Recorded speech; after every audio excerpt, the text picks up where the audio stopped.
Welcome, accomplices. I'm Lynda Norman. I'm a watercolor artist in the beautiful province of British Columbia. Today I've got a pile of mats with different shapes and sizes and different openings, and I thought I'd kind of take a look at how maybe I could utilize them with some landscape paintings. Well, accomplices, if you're like me and have people who know that you paint and want to give you all kinds of things, you might have accumulated some various odds and sods over the years, and I've got a bit of a collection of mats, mat board that have been cut to various openings, and I thought today I would take a look at how I decide on how I'm going to use them in landscape paintings. Because that's what I do, right? Landscape paintings. I did a set of 3 with the birches a while back in the vertical setting, and that was really fun to do. I liked how they kind of came together. So, and I don't know if I talked a lot then about the process and how I would think about making this all come together. So I thought I would share a bit of that with you today. So this is a beautiful piece that has 3 openings in it that are 5 by 7, I'm guessing. Hang on a second. Some of my rulers don't have increments of inches. So this is 4 3/4 by 6.5 are the openings here. So I would, and the overall size is 16, probably 18 by 10, which is an unusual size. You probably wouldn't be able to go to your local store, craft store, general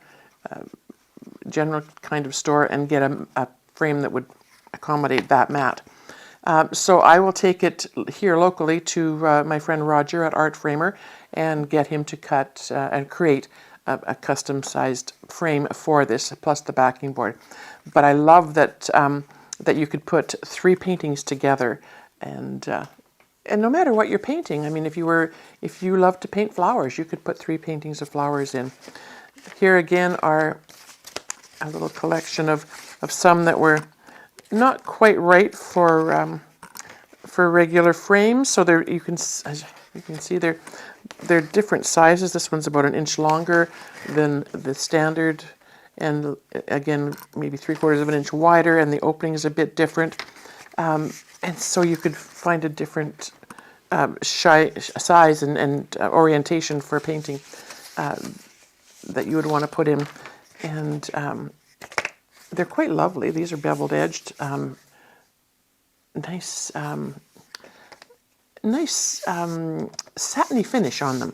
Now, a lot of these are white or just off-white, and that often will depend on how much of your paper that you've left without pigment on it, because some papers are bright white and some are not. So it's kind of a bit of trial and error sometimes. I know when I visit Roger and we were trying to find a mat to fit one of my paintings, it takes a bit of time sometimes to really decide on what color mat you want to have with your work. This is a really sweet little frame. It came out of another frame that was given to me and at the time I wasn't ready to paint 2 paintings, and I used the frame for an 8 by 10. So I've got this little bit of matting here, and I thought I would just use it maybe to help get an idea of what kind of painting, if you have an existing painting, if you're not going to create something specifically for this, but if you have an existing painting, what that might look like, and how how your design might work. Now this little painting I did yesterday, just playing around with some granulating colors, and I really do love how they granulated, but I made a bit of a mess on the bottom of it. I don't know what I was trying to do. I thought I was trying to make some rocky areas, and it didn't work out as planned. But I could certainly, put the mat right up to that point and salvage that painting. And I do like that division in there with this kind of painting, because it doesn't have a lot of detail in it. So you could certainly work on something like that. This one, I would struggle a bit with this as to where I would want to to lay this kind of mat, because I wouldn't want to interfere with this piece of land that's coming out there. I could put this right over to the edge, I suppose.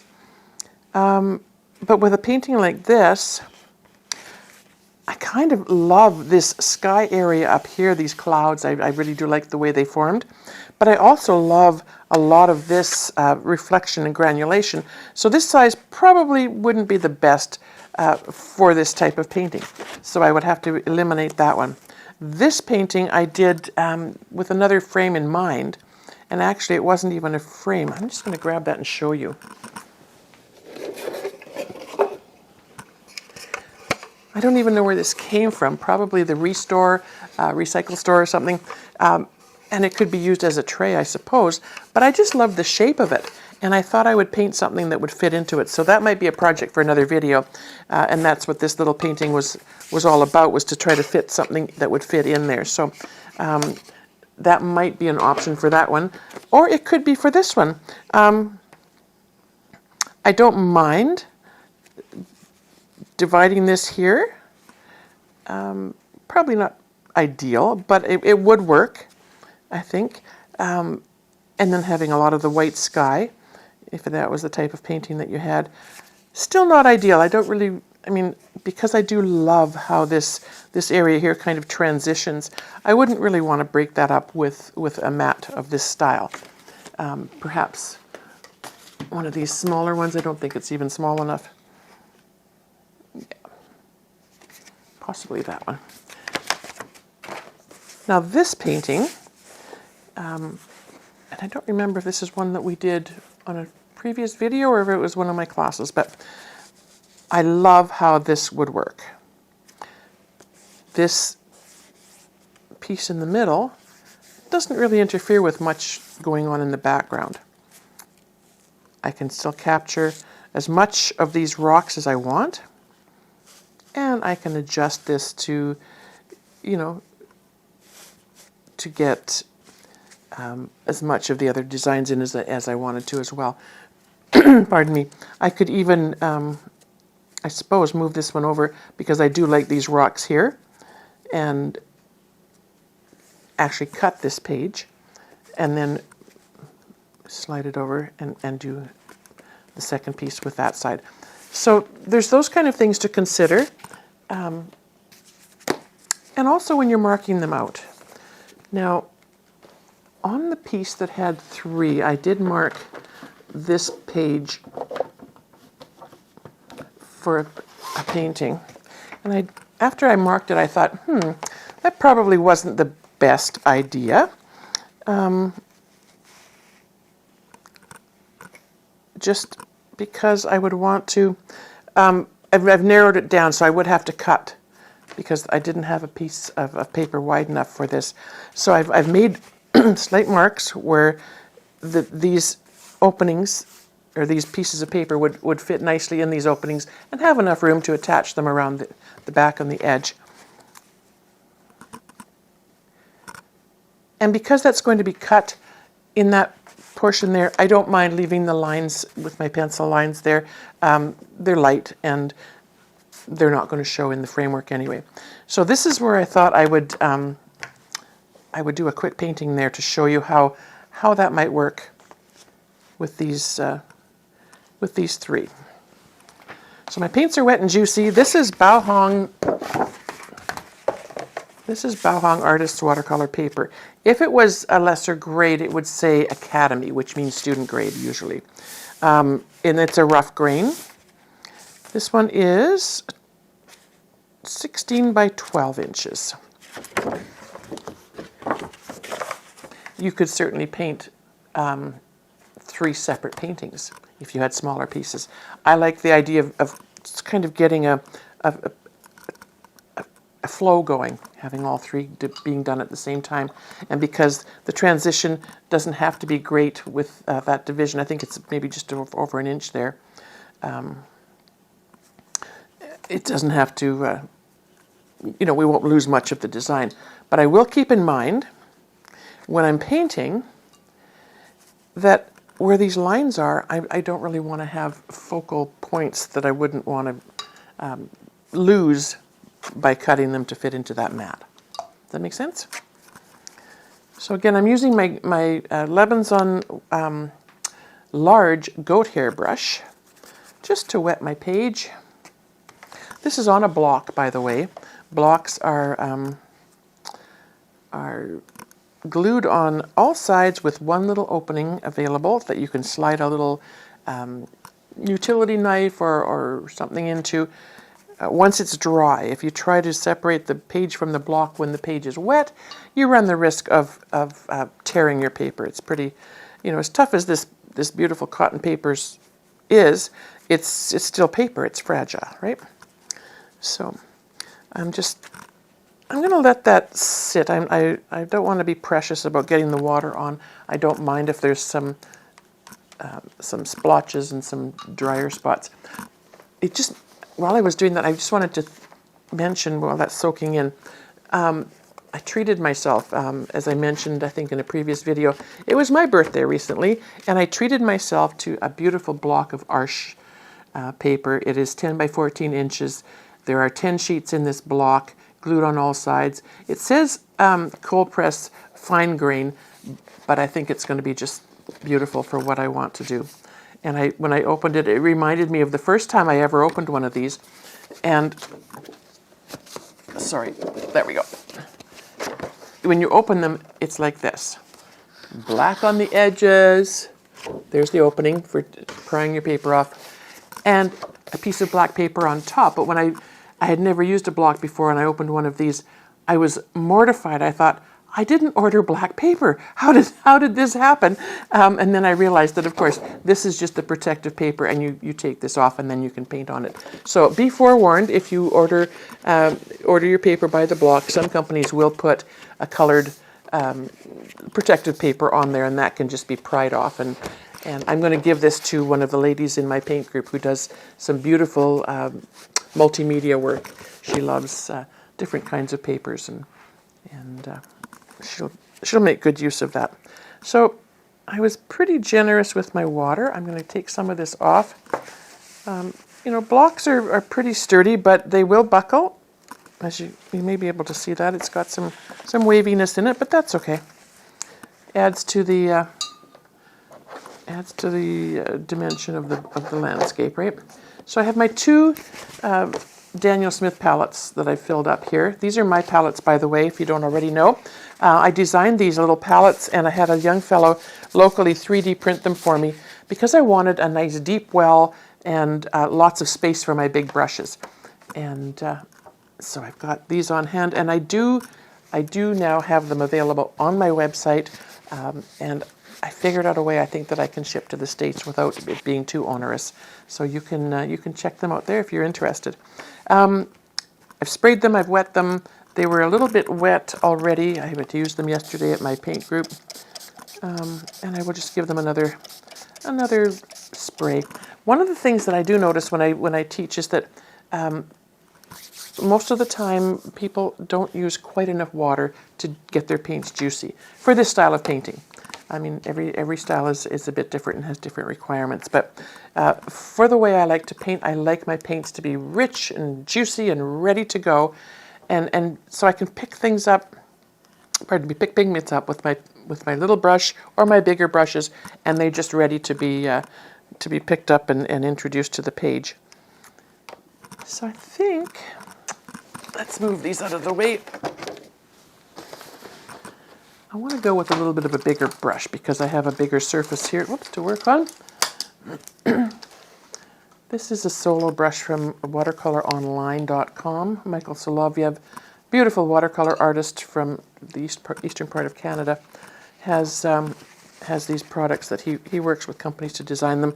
I love these big brushes. They have the capability of holding a ton of water. They can come to a precise point if you need them to. And I just, for my big washes, if I'm wanting to cover a lot of area, that's what I go to. So In my palette recently, I did add French ultramarine blue, which I really love adding just a tiny bit of that. I don't know if you can bring this here to my Mayan dark blue, just to lighten and brighten things up a tiny bit. And so when I do my skies for my my big landscapes, I'm just going to give it a nice big wash. And I see I've got a tiny bit of, it looks like a bit of purple in there.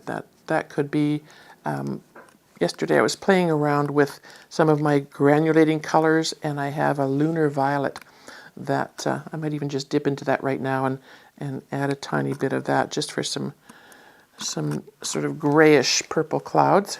I'm going to bring this right down to the bottom. And so it's just basically a light wash, and it's a lighter here, a little bit darker there. That's just fine. I'll leave it at that. Oftentimes I will start with a sort of a glow with a quinacridone gold, or that mixed probably with a little bit of quinacridone rose, which I love to have in my palette. And maybe we can still add that. I'm just going to add, quinacridone gold is a very strong color, so when I want to add that, I very rarely, unless I'm doing something really specific, but for a big sky, I very rarely dip right out of my palette. I want to take a bit of that, and I want to make sure that my brush is not just thick with it. And then when I touch my page, I'm going to barely skim the surface. This paper has been wetted. It is, it's vulnerable, I guess is the word. So you don't want to be pressing into your paper for a couple of reasons. First of all, if you press hard, the ferrules on your brushes, no matter what brush you're using, can scratch your page, and that's not a happy thing when you have a big scratch across, because what happens there is the surface of your paper is compromised, and the pigments will attach, and you'll have a sort of a horrific line happening there.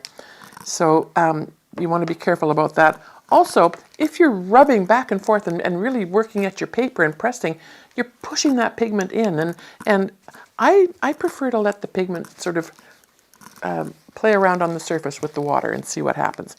So there's a bit of the quinacridone gold, and I'm going to do the same here with the quinacridone rose, and I'm just taking most of that off the surface of my brush. I don't want much on there at all, and I'm hardly touching the surface. I'm just giving enough pressure to guide my brush across my page, very, very lightly. Some of this is going to be covered up with our trees and our mountains, I suppose, but that remains to be seen. All right, there we go. Last thing I like to do with my skies is with my damp paper towel.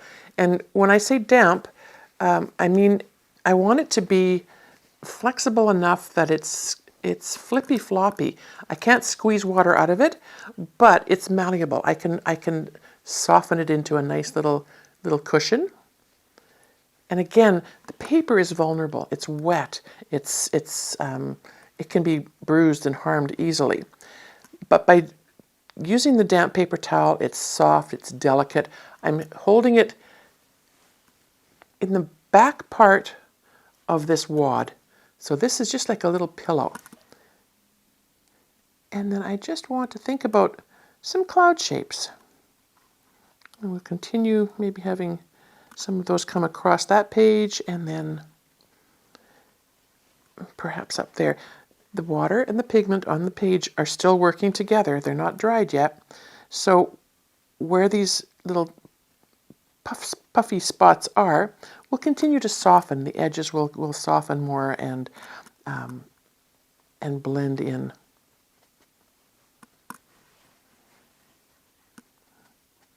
I love to have, you know, these little white cloud spots happening. They just add some nice dynamics to your sky. And then just let them do what they will. They'll carry on and move as the water continues to dry around them. All right. So we will have two parts of our frame or our mat blocking this area here. And I think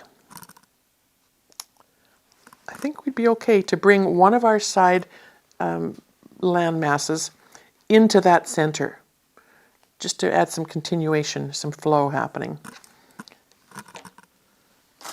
Now normally I would use my other watercolor online solo brush.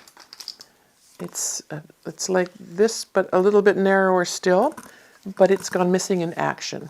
If anybody out there has my brush, let me know. I really do miss it. So I think what I'll do is I'll go to my Ron Ranson hockey brush. The Ron Ranson brushes, I mentioned this before too, have a different kind of goat hair. It's stiffer. It still holds as much water, pardon me, as the softer flippy floppy ones will hold. But I think this is one of the soft ones. You can see it's designed to hold a ton of water. It's not designed for any control really. Whereas these, the Ron Ranson brushes, lots of real estate on the end. If you need it, you can fluff it out. They can come to a better point as well. And they hold a ton of water.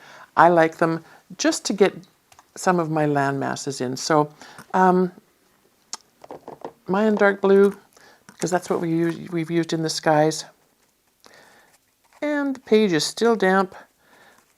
I'm going to I have to be careful because I love dabbing that paint in, and then I get drips and drops of it happening all over my clouds, and I don't like that. Okay, so just a little bit of randomness, uneven. Turn my brush on my side to make a point where the land will stop. And that's going to have to be a tree because that little drop of water that happened there, drop of paint, is not going to go away. That's okay. And then let's start at this side, and I kind of want to keep this sunset-y thing happening here. So I'm going to keep my land area sort of similar height from the other side, to the other side rather. Just dabbing in lightly to my Mayan dark blue. I don't want a lot of paint, like gobs of paint on my surface, because I do want it to be able to move in the water, right?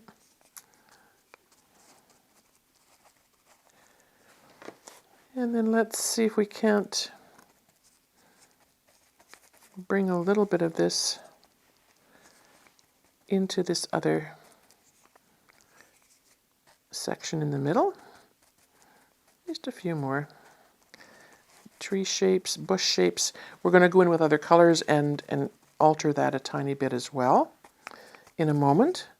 We're working fairly quickly because we want everything to be able to still move on the page without adding extra water. Anytime you go back in and add more water to a damp page or to a dry page, you know, you've got to keep an eye on those blooms and those blossoms that want to happen. And that can be a challenge. It's like, you know, keeping your head on a swivel, as they say. You've got to be aware of everything that's going on.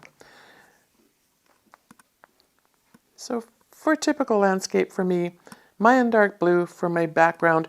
The Mayan dark blue will dry grayish and diffused and misty in the background. You can already see some of that happening. And now I will just give my paints just another Another bit of mist.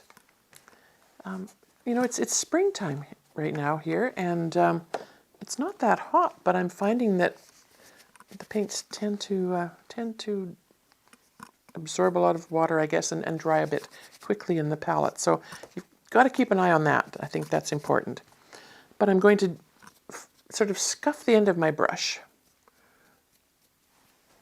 and I'm going to dab it in just one or two times into my undersea green, and just give a couple. That undersea green is so thirsty that it's just absorbing so much of the moisture. Let's give it another go. And then one dab in. What I'm creating here is just shadows. Shapes, shadows. Some of them might turn into trees. Some of them will be bushes. I'm not concerned yet about really making anything happen. I'm just getting the color down and letting it move. You can see how beautifully, even the undersea green, although it's a dark color against the blue, is sort of taking its own spot. And that's the beautiful thing about a lot of paints, the Daniel Smith paints in particular, because those are the ones I use most often. Just have that beautiful quality. The pigmentation in them is so rich, and most of them, well, not most of them, but a lot of them are very granulating, which means there's different weights of pigments that are combined to make the colors that they have available. And those are, you know, they're going to settle differently in the water that's on the page. So I just love watching that happen. So the next thing I'm going to do is I'm going to put in, because we used quinacridone gold and quinacridone rose in the sky, I'm going to continue that theme. I don't want to be introducing lots and lots of other colors. I like to let the colors mix on the page. I very seldom will mix color ahead of time. So we're going to just, again, scuffle the brush a tiny bit. It's a damp brush. It's not a wet brush. It's not a thirsty brush. It's just kind of dampish.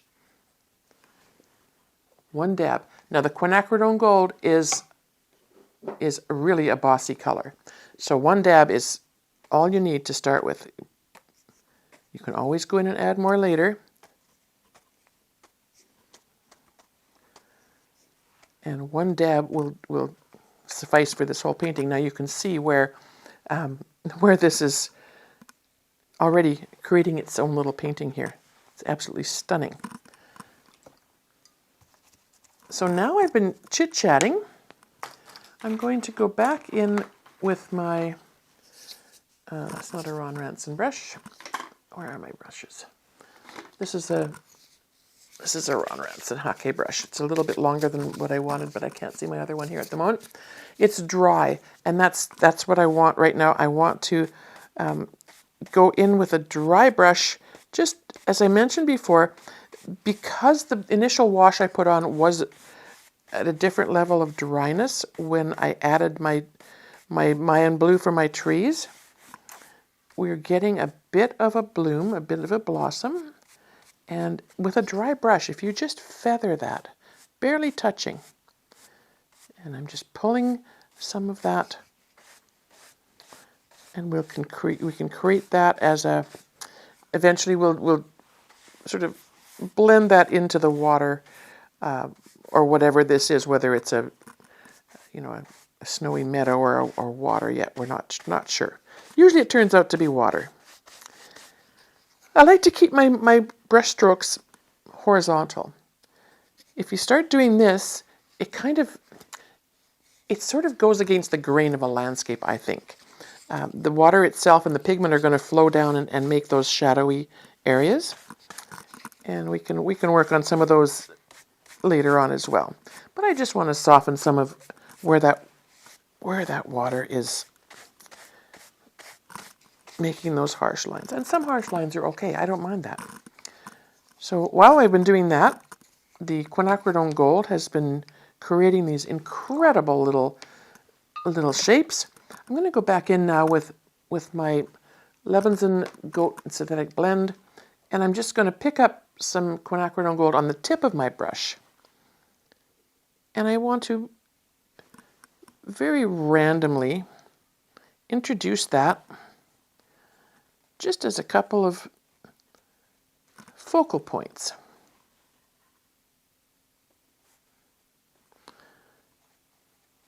And I'm doing all of this while the page is still pretty dampish.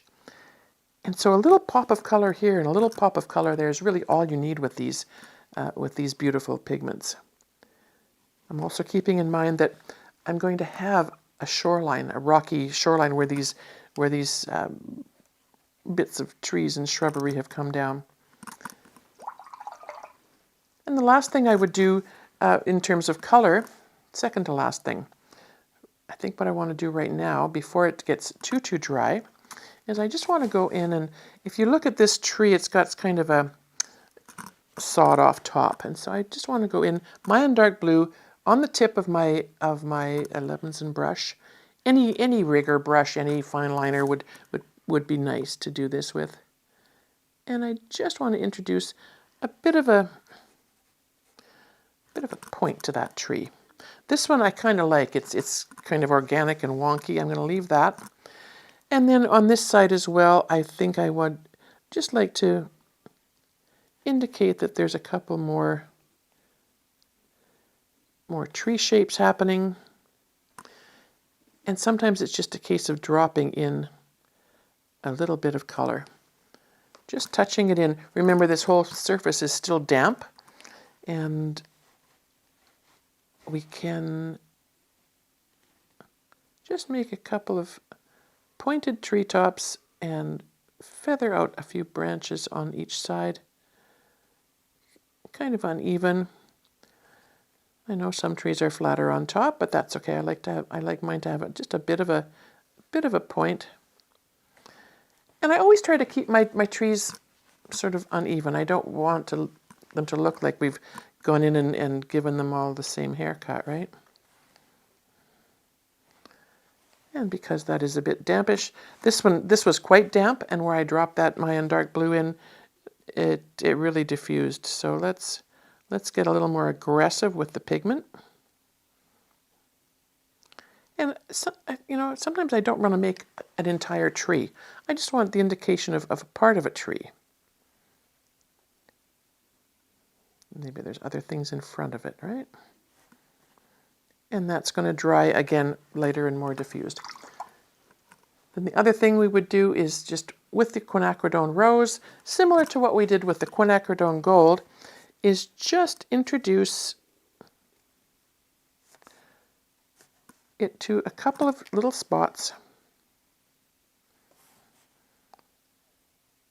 We're working quickly because the page is still damp. We want to take advantage of that.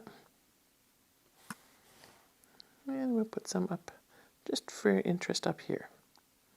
So the quinacridone rose is going to diffuse. It's going to meld in with that beautiful quinacridone gold, and you're going to get some incredible luscious tones and colors. It's going to meld in where you have your Mayan dark blue. You're going to get incredible purples. Actually, if you were to meld or blend the quinacridone rose with your Mayan dark blue or with your French ultramarine blue, you'll get more purples than you can imagine just by varying the intensity of them. Okay. So I like to just allow them, I just imagine that they're just kind of these beautiful imaginary bushy shrubbery things that are popping up in the midst of the other colors in the background. And you can soften them and blend them and move them around if you like. Now I see here I've got 1, 2, 3, 4. It's sort of like almost looking polka dotty. So what I would do there is I probably would just kind of add a bit more in the middle so it looks like it's more blended in there, rather than a dot of some random rose color, right? And you can just feather things up a tiny bit, blend them a little bit. Okay. I want to take another look here. My clouds are looking pretty lovely. That one, it's pretty dry. I'm not going to be able to change much of that. Looks like there was a bit of water dropped on that. That's okay. Your wet paper towel, also damp paper towel, is helpful for these blossoms and blooms because you can soften those edges.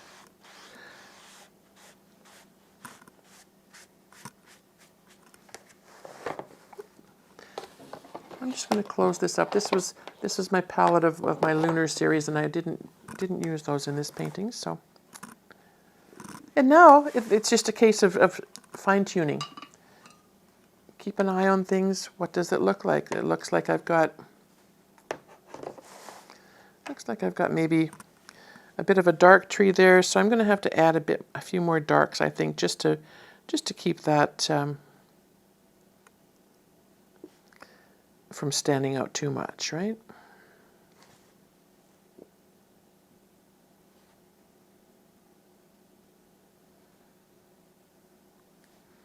So while your page is still damp, you can fiddle and add.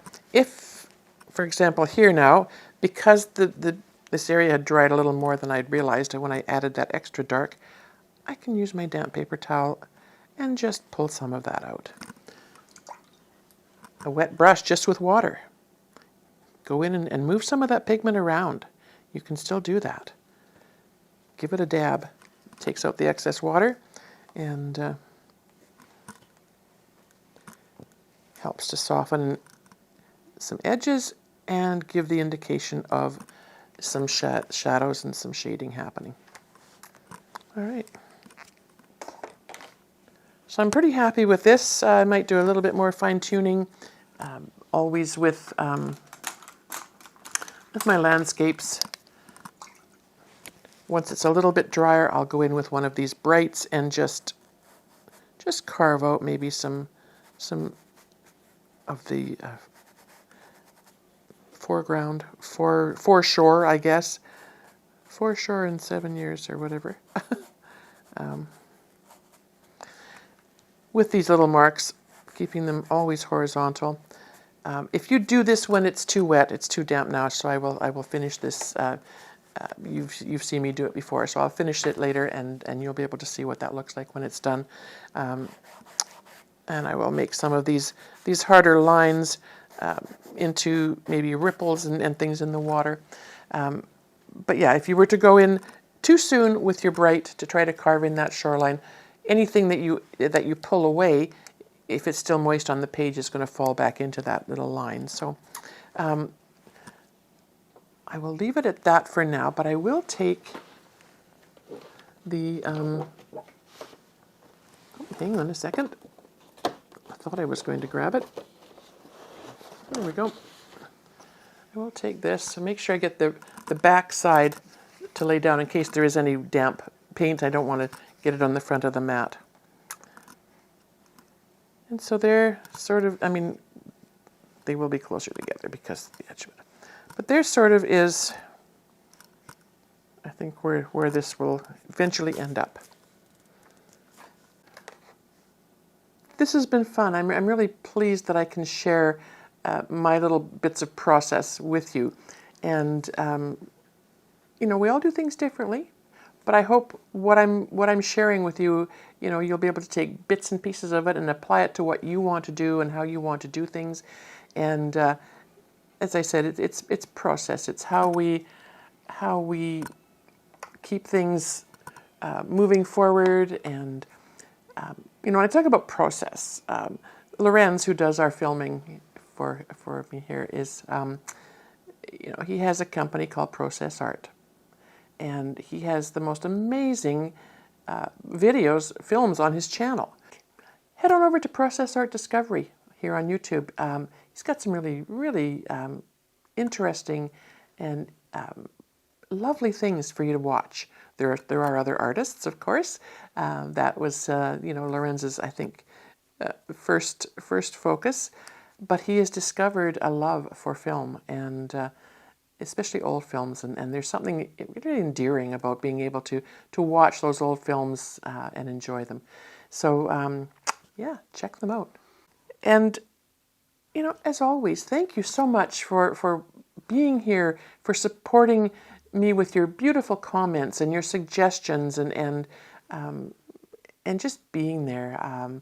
Makes such a, I don't know, it makes such a difference in how we do things in our day-to-day life, not just at the art table.